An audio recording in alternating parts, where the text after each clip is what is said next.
is the story of Terry Fox. Most of us know the story of Terry Fox, one of the greatest Canadians to have ever lived. Most of us have learned in school.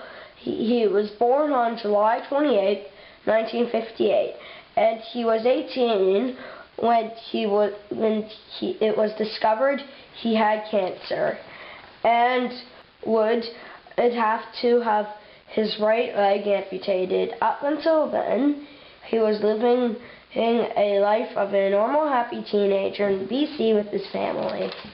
He spent the next 2 years recovering from his cancer and learning how to use his new prosthetic leg. During this time, Terry decided that he would have to run across Canada to raise money for cancer research. Pretty amazing for a 19-year-old.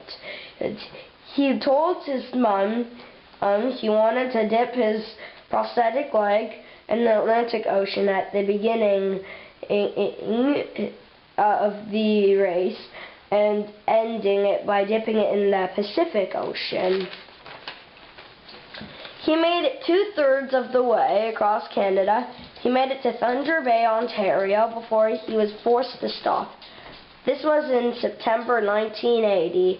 His cancer had progressed to his lungs, and he would pass away the next June in 1981. Now for the story of when he came to Toronto. When Terry started the run, his goal was to run 26 miles a day, and he stuck to it even when he was feeling terrible, which he was usually feeling because he unknowingly his cancer had come back. It was just him and his best friend Doug. They would usually sleep in their van, but sometimes motels would offer free stays or churches would let them sleep there for the night. When Terry got into Toronto, his sunburn was so bad and he was bleeding because he was in the sun for hours each day. He was later joined by his little brother Daryl and a man from the Canadian Cancer Society who alerted the media at coming stops. The van they used was donated by Ford, and it was a camper with air conditioning and a stove. And it reeked! The reason it smelled because they were eating, sleeping, peeing, and pooping in buckets. And then came Toronto. Terry got two of his idols, his hockey legends, Bobby Orr and Daryl Sittler, who ran with them down University Avenue. 10,000 people watched as Mr. Sittler gave Terry his 1980 NHL All-Star Team sweater and called him a superstar. Okay, the reason I chose Terry is that he is my hero and he inspires me and many others. If you do not know about Terry, well, never mind that. Almost every Canadian knows who Terry is. The annual Terry Fox Run spreads awareness for cancer research and raises millions of dollars. The reason Terry was the way he was that he felt that it was wrong for people to lose limbs to cancer.